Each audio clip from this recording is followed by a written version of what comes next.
Hello, everybody, and welcome back to the channel. In this video, we are going to look at Bishop Barron's view of the apocalypse. And specifically in this homily or this sermon, he's going to talk about three structures that are shaken during the end times. They are religion, politics, and nature. Let's check out what he has to say. This is a very fascinating clip. Peace be with you. Friends, as we come toward the end of the liturgical year, we begin to look at more apocalyptic readings and writings in the Bible. End of the liturgical year, end of the world. As I've said, though, to you before, apocalypsis doesn't really mean end of the world so much as unveiling, taking away the veil, revealing something.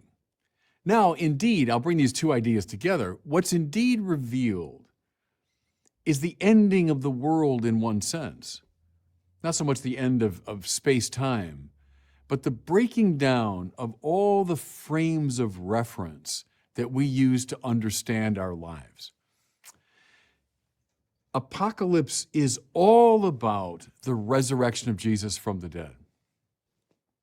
Once they knew that Jesus was risen from the dead, once they saw the risen Christ, they knew that the world they had known was shaken to its foundations. They knew the frames of reference they had always used were no longer valid. Something new had happened. And then we begin to hear these wonderful refrains throughout the Bible of God doing all things well, all things new, of a new heavens and a new earth. See, that's what was revealed. That's the apocalypse. Well, our gospel for today is taken from the section of Luke that's called the Little Apocalypse. It's going to show the shaking of three worlds: the world of religion, the world of politics, and the world of nature. And I just want to walk through each of those one by one. So first of all, let's look at religion. So the first followers of Jesus were Jews. For them, the Jewish religion, the religion of Israel was everything. That was the final frame of reference. And there was nothing more important within Israelite religion than the Jerusalem temple. It was seen as almost literally the dwelling place of the God of Israel. All the tribes go up there to pray, to be united, to make sacrifice, to commune with God. The temple was everything. Well, what we hear now in the gospel is Jesus and his disciples come to this temple. Now, remember the time when you saw, maybe for the first time, one of the great monuments of the world. I mean, Notre Dame Cathedral in Paris, or the Eiffel Tower, or St. Peter's in Rome, or some grand place that you had seen photos of, you had thought of, and suddenly you were there in the presence of this great monument. But now, give that monument complete and utter religious significance. So the temple in Jerusalem was undoubtedly the most beautiful thing these men, most of whom were kind of simple people from Galilee, which was a bit of a backwater, even in Israel. It was the most beautiful thing they had ever seen. And more to it, they believed it to be the very dwelling place of God. And so they exalt. I mean, how marvelous, how wonderful this is. What does Jesus say? Yeah, it's great, isn't it? No, what does he say? All that you see here, the days will come when there will not be a stone left upon another that will not be thrown down. I mean, we hear these words and say, oh yeah, that's what Jesus said in the gospel, but put yourself in this position. You're one of these 12, and you're in the presence of the most spectacular, beautiful, holy, important place that you can imagine. And your hero, your leader, doesn't share in your exaltation. He says that? I mean, maybe this will give you some idea of a pious Catholic standing in front of St. Peter's, maybe in the presence of his pastor or his bishop, and, oh, how wonderful to be here. Look at this great place. And I tell you, not one stone will be left upon another. How shocking this must have been. And now, turn the heat up a little bit, because if you go to the Gospel of John, what do you hear? Jesus declares himself to be the agent of the destruction of the temple. I will tear this place down and in 3 days rebuild it. Well, what is going on? Can I suggest to everybody, what's going on here was a shaking of the foundations of the religion that Jesus' own followers took to be of ultimate concern.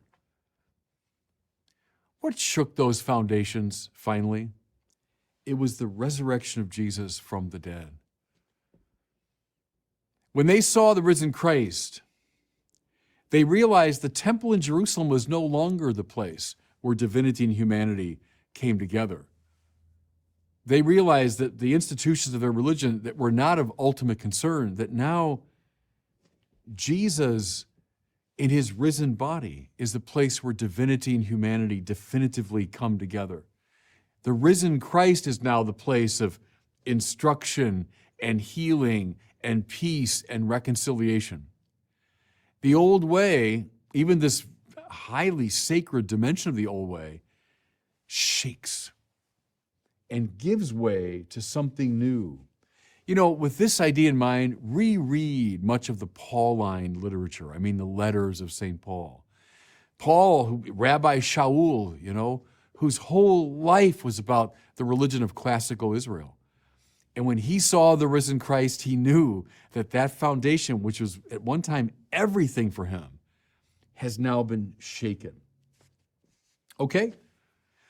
What's the second great shaking that happens through the resurrection of Jesus? Can I suggest it has to do with politics and the political order? Now go back to Jesus' time and his part of the world.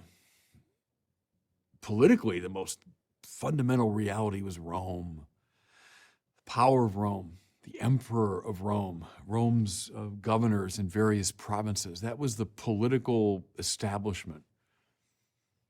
When you wanted to signal your loyalty to Caesar, you would say to someone else, Kaiser Kyrios, Caesar is the Lord, and he'd respond to you, Kaiser Kyrios, Caesar's the Lord. It's under Roman authority, under the protection of Roman power, that we find our political stability. What happened to the first Christians when they experienced the resurrection of Jesus from the dead? They knew that that frame of reference too was shaken, that it was no longer ultimate, that Caesar was not the one to whom their final allegiance was due. Now, mind you, I'm not suggesting Jesus was a zealot or a political revolutionary. He wasn't. He wasn't suggesting, let's have a new type of political order and I'm going to be the king in the worldly sense. No, none of that. Nevertheless, the risen Jesus is indeed king in this fully spiritual and religious sense. He is the one to whom final allegiance is due. He is now the one in and by whom our lives are properly ordered. Now, I said this to you before. Can you see now why so many of the first Christians ended up in prison or dead? Because the Romans understood very well that when the first Christians said, Jesus Kyrios, Jesus is Lord, they knew what that meant. They knew that was a challenge to the established political order. You see now why when Paul preached, often there were riots. We hear in the Acts of the Apostles that upon hearing the preaching of Paul, people said, he's declaring a new king. Well, he was, not in the worldly sense, but he was indeed saying, Jesus Kyrios, Jesus is Lord. Now see, how about for us, everybody? Well, all human beings across time and space have been interested in politics. And we too were fascinated by politics and this Game of Thrones and who's in power and who's out of power and so on. And fine, as far as it goes. We need some kind of political order and structure. But that's not our ultimate concern. That's not the final frame of reference for our lives. No. It's Jesus the Lord. Okay, so religion is shaken by the resurrection. So is politics. Here's a third one, and it comes through in all of the apocalyptic literature. There's usually reference in the apocalyptic literature to natural calamities and disasters. We hear of earthquakes and famines and plagues and even the stars falling from the sky. Read the book of Revelation. Well, what's going on here? but a shaking of nature itself. Go back to the ancient world now, and we speak of the Greek and Roman gods and goddesses. I think more sophisticated people in the ancient world understood they were not so much literal figures as they were personifications of the natural necessities. Think of Neptune, the god of the sea. Well, he stands for just this basic fact of the sea, which can be beautiful and by turns violent and disastrous. Zeus of the sky and so on. The gods and goddesses are expressive of this context of meaning that's given to us by nature. Everything passes, but nature itself remains. I'll date myself here, but some old enough to remember that famous song by Kansas, Dust in the Wind. All that lasts forever is the earth and sky. Well, that's a very ancient idea. We're all dust in the wind. We come and we go. But the earth and the sky and the sea and the basic elements of nature, the facts of life and death, that's what remains permanent. People today, think of various forms of the New Age, will say that, getting in touch with nature and these great facts of nature, that's what it's all about. And then there's the resurrection of Jesus from the dead. What's one of the basic natural necessities? Well, the fact of death, that all living things, including us, we die, and that's it. You live for a short period of time, you die, and then it's all over, right? And then that's a frame of reference for the whole of your life. But then Jesus rose from the dead, which means even that most basic natural necessity has now been shaken. And if death itself is shaken, well, then the whole context of nature is shaken. There's a power, listen now, a power that's greater even than the natural necessities. And that's the power of the Creator God, the God who in fact gave rise to nature. God is not positioned by nature. Nature is positioned by God. And the resurrection of Jesus shows that nature itself is under His aegis, under His lordship.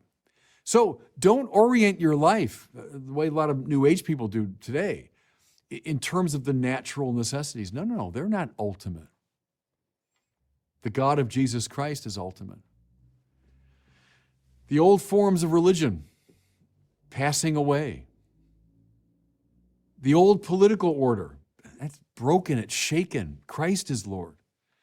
Even nature itself is shaken to its foundations by the resurrection of Jesus.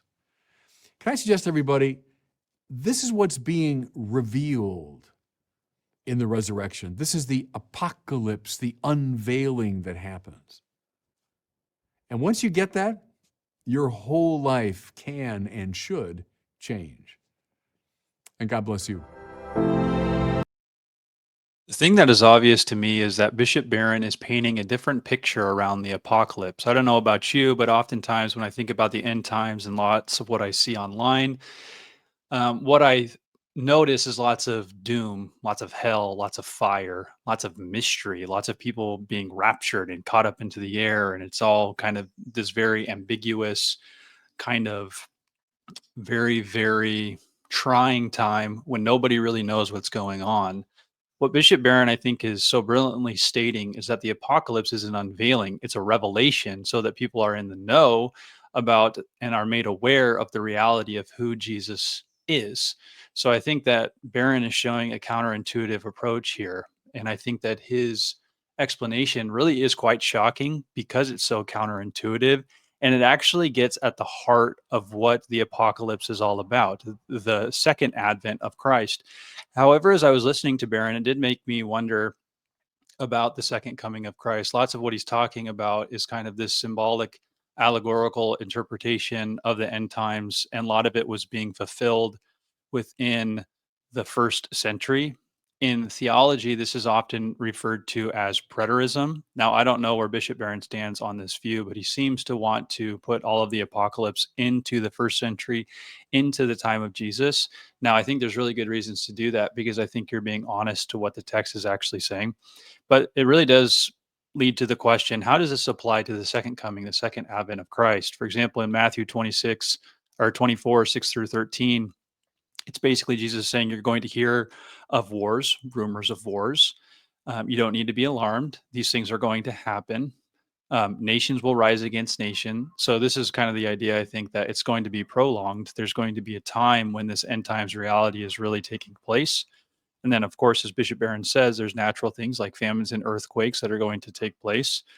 And Jesus says this is just the beginning of the birth pains of what's ultimately going to come to fruition in the end times. Talks about persecution, that the Christians are going to be handed over to nations to be persecuted. And I think Bishop Barron mentions that. And this is the big thing. In the end times, before the second advent of Christ, there's going to be lawlessness, there's going to be faithlessness, there's going to be false prophets appearing and deceiving people. And it literally says, the love of most, this is verse 12, because of the increase of wickedness, the love of most will grow cold. And then verse 13, but the one who stands firm to the end will be saved. So there is a very real struggle. And I think that how you could tie this or tether this to what Bishop Barron is saying is that there is going to be a real struggle for a long time of the destruction, the shaking of these three worlds, these three structures of religion, politics, and nature. But again, these are just the birth pains. And the thing that is so brilliant in this video is a reminiscing, but also a future fixated assurance and hope because of what Jesus Christ has done in raising from the dead, that we too can endure to the end. And by his power, we can make it to the end with a love for God, and not a lawless life, but a love for God and a growing faith in what we are to receive when Jesus Christ returns. All right, that's all I have for this video. Please be sure to like and subscribe. Remember that Christianity is Christ, and without Christ, there is no Christianity. I'll see you in the next one. Peace.